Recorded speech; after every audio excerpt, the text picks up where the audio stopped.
नमस्कार। हिंदी टॉकीज में आपका मस्ती भरा स्वागत है। आज हम लेकर हाजिर हैं आपके लिए ग्रैंड मस्ती फिल्म का रिव्यू। इंद्र कुमार साहब की ये फिल्म कुछ साल पहले आई थी मस्ती, और अब वो से ग्रैंड मस्ती लेकर आए हैं। विवेक ओबेरॉय, रितेश देशमुख और आफ्ताब शिवदसानी इसके हीरो हैं। और ये जो ग्रैंड मस्ती है वो पर्दे पर कितनी मस्ती जनता को दे पाई है, वो जानेंगे हमारे साथ हैं दैनिक जागरण के फिल्म समीक्षक अजय ब्रह्मात्म जी से।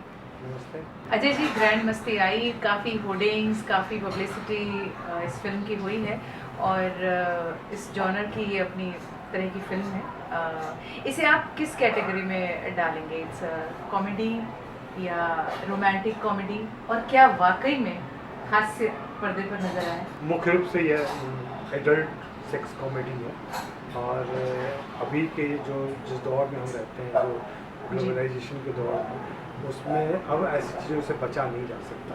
तो जो लोग थोड़े से मॉरलिस्टिक स्टैंड ले करके नाक बहुत सिकोड़ते हैं, हमें नहीं चाहिए कि हम उससे बचें, हमें इस पर बात करनी चाहिए। और मैं तो मानता हूँ कि इसकी भी एक जगह है, जैसे हॉरर स्टोरी की जगह है, हॉरर फिल्मों की जगह है। कहानी तो इन्होंने मस्ती वाली ही फिर से रिपीट की है, लेकिन उसको जो ग्रैंड बनाने के चक्कर या नाम में जो ग्रैंड डाला है, तो ग्रैंड मस्ती नहीं हो पाया है।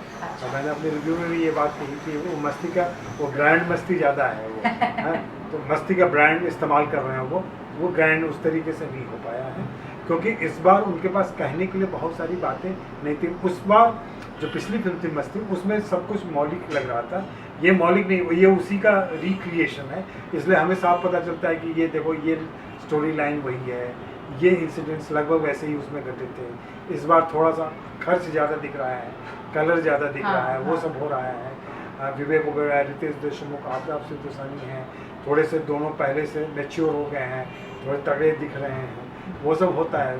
लेकिन फिल्म एज सच मस्ती के लीग में भी नहीं आ पाती है, मस्ती से ऊपर जाने की बात तो। और जैसे फिल्म में विवेक ओबेरॉय हैं, काफ़ी फिल्में कर चुके हैं और कई मुख्तलिफ किरदार निभा चुके हैं वो पर्दे पर, और रितेश देशमुख हैं। ये जो तीनों हैं, आफ्ताब शिवदसानी, इनकी कॉमेडी, जो कॉमिक टाइमिंग जो होती है, कुछ ऐसा कहीं पर आपको लगता है कि जैसे आपको बेसाख्ता हंसी आ जाती है? ह्यूमर है, जैसे एडल्ट जोक होते हैं। मैं तो कहता हूँ कि सब शरीफ लोग भी ज़िंदगी में अपने कुछ एक समय उनके ऐसे होते हैं जब वे अपने दोस्तों के बीच में बैठ के एडल्ट जोक का मजा लेते हैं। तो इस बार ऐसा कोई अरे ये क्या हो रहा है, और अपनी भावें ऊंची कर लेने की ज़रूरत नहीं है। तो वैसे कुछ एक सीन्स आते हैं। दिक्कत क्या होती है कि हमेशा ये फिल्म जो लिख रहा है वो पुरुष है, ये फिल्म जो डायरेक्ट कर रहा है वो पुरुष है, इस फिल्म को में जो एक्ट कर रहा है वो ज़्यादातर पुरुष है। तो पूरे मेल गेजिंग के पॉइंट ऑफ व्यू से ये फिल्म जाती है। मैं देखना चाहूँगा कि कभी औरतों के गेजिंग पॉइंट से अगर कोई फिल्म बने, सेक्स कॉमेडी बने, तो उसमें कैसा इंटरप्रिटेशन होता है, वो देखना है। बहुत मतलब दिलचस्प होगा।